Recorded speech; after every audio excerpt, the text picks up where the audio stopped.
Okay, so video for the Simgot EA2000 Boson, I believe that's what it's called. Before we continue, as is the tradition, the comment below this video, like and subscribe. Like if you like it, please. That'd be cool because it helps with the channel. Subscriber, I literally take the icon and drop it in the wheel, so if you don't want to do that, that's fine. But to win this, that's kind of how that works.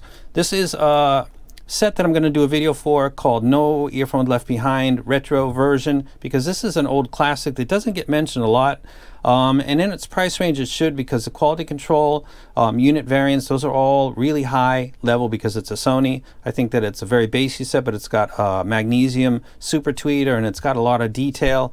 It's an excellent set that gets forgotten, so I'd like to bring it back up. But somebody who comments below this video can just flat out win it, because it is kind of pricey, but I think it's better than a lot of stuff that's wrecked in 2022 in its price range, particularly if you have a library that's similar to mine, which is hip-hop, rock, classic, stuff like that. The Z5 does good. It's warm, it hits hard, 16mm, but those are Sony drivers. Those are not just off-the-shelf type stuff. Getting back to this set. This is a set that's following the EA500, which I think is absolutely outstanding. I love that set a lot.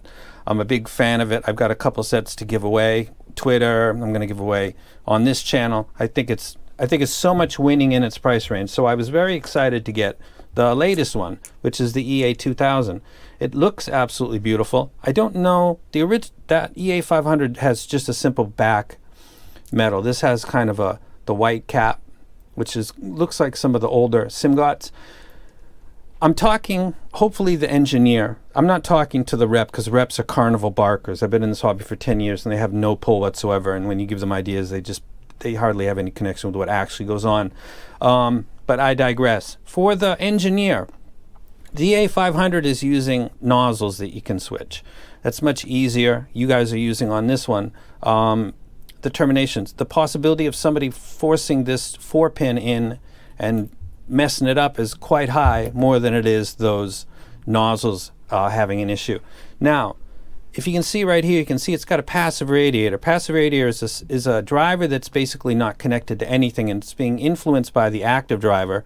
I might throw up a video right now of my boombox, because I built 2 of them, with both of them having active drivers on the left and right, and in the middle I put a passive radiator. When the active drivers extend, the passive radiator does the opposite, because they're pushing and pulling the volume of air that's inside the boomboxes, creating the push and pull effect, and it looks cool, and it actually makes my boombox sound like it gets deeper. So it's a great idea, but I would change this and go back with the nozzle, and I would also consider retuning this, in my opinion.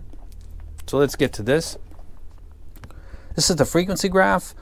The EA500 is in red. It's a little bit below my target in bass, but I find it excellent. I am on the Luxury and Precision LP6 upping it a little bit at 30 Hertz, but I don't think you need to do that unless you feel like you want to, but it's just one slider. But the rest of the tuning is brilliant. The driver sounds very good. This set, as you can see, has a bass that's closer to my target, which is awesome, and I could enjoy it, except that the ear gain and beyond that is kind of distracting. And without being vague, let me be extremely specific and actually give you a visual demonstration of what I'm talking about. This is Michael Jackson's I Want to Be Starting Something, and I filtered it so it's isolating that exact same area that is peaking right there with nothing really before it. As a matter of fact, after the gain, there's a cut at 3, 4, 5, and then it shoots back up, and then at 6, 7, 8 to 9, it's got that boost. What does that do? You might not be able to catch this because it's just kind of whistling harmonics, but there's a lot of them. Now let me drop this down real quick. Okay. There's still a lot of stuff going on in this region, and it shows itself when I listen to stuff in my library. Virtually everything that's got energy over the top, everything I'm showing you right now is fatiguing. The violins, Vivaldi is something that stands out in a way that I find to be not appealing. Now again, if this were something where I could tune on the front end in front of the driver via the nozzles being changed, like the EA500, the chance that I could kind of push that down is pretty high. Now, I could over dampen it a little and eat a little bit of the res, but get an overall better replay. But the engineers at Simgot, keep this shell, keep the idea. Don't abandon this, please. Don't look at sales and say that was a bad idea, walk away. No.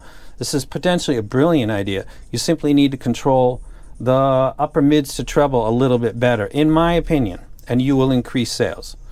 I think you're in a tough price range for this, and if you could port this tech to a more affordable price and take a look at your EA500 sales and consider how much do we actually have to add to include that passive radiator. Can we price this down just a little bit? Would that be possible? Can we go ahead and take that shell? Of course you can, because it looks like the same shell, and go ahead and switch the tuning nozzles and give a bass one, not basses and low frequency, but your bass tuning, what you want, and then give the alternate via another nozzle and make it so that people can use the EA500 nozzles as well, because I believe there's a couple that come with that, but not the same as comes with something like this. So they would have 4. So if they would buy another Simgot, they would have the 2 tuning options that you give them, plus they can play with the filters that are different because you did that intentionally, that came with the EA500. So they might collect some of your gear. And LZ Audio, LZ Hi-Fi did that, and a lot of people kind of like that.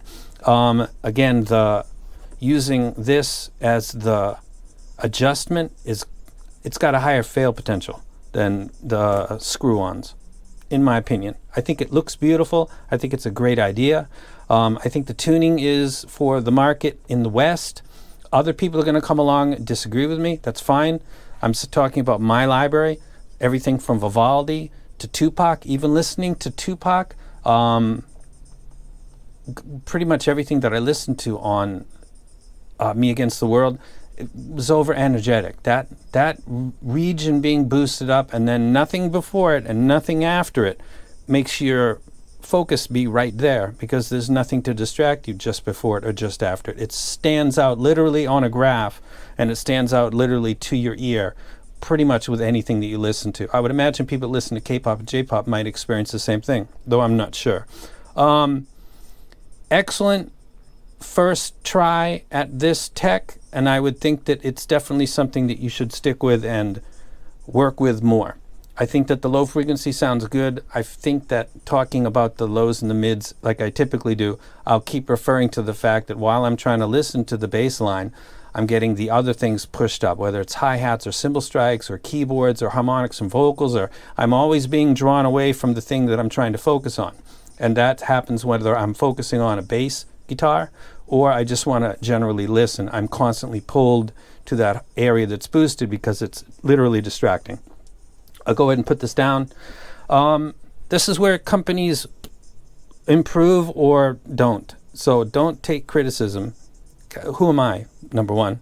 But I tried to be specific with you, and I gave you an alternative. All you got to do is retool, use the EA500 shells, which you're already using, and then switch it to nozzle, come up with a couple tunings that are a little more curbside appeal. People are going to look at that and think, oh, that's not my thing, and they won't even try it, even though it might actually be something that is closer to what they like than they imagine, because people are so stuck on graphs now. But the benefit is I can show you that particular area that you're boosting up, which you did the opposite with on the EA500, which turned out great, is going to be an impact on your bottom line. So instead of abandoning this, go ahead and retool it.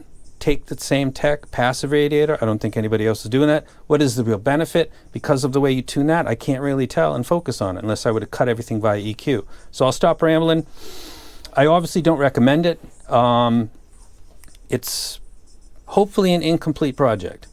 Hopefully. I normally wouldn't say that, but I would love to see this done in a way like the EA500 with better bass, like they already did, and then treble that's more like what the 500 was, but then we're getting redundant, but with different filters, or something like the Meteor by Symphony Audio, where you've got that kind of jagged yet descending, kind of boosted at the end, something a little more appetizing for the public. So I'll go ahead and let you guys go. I appreciate the trust, and I hope that you can, I'm sure you can take the feedback. And that's it. You guys have a great weekend, and I'm out.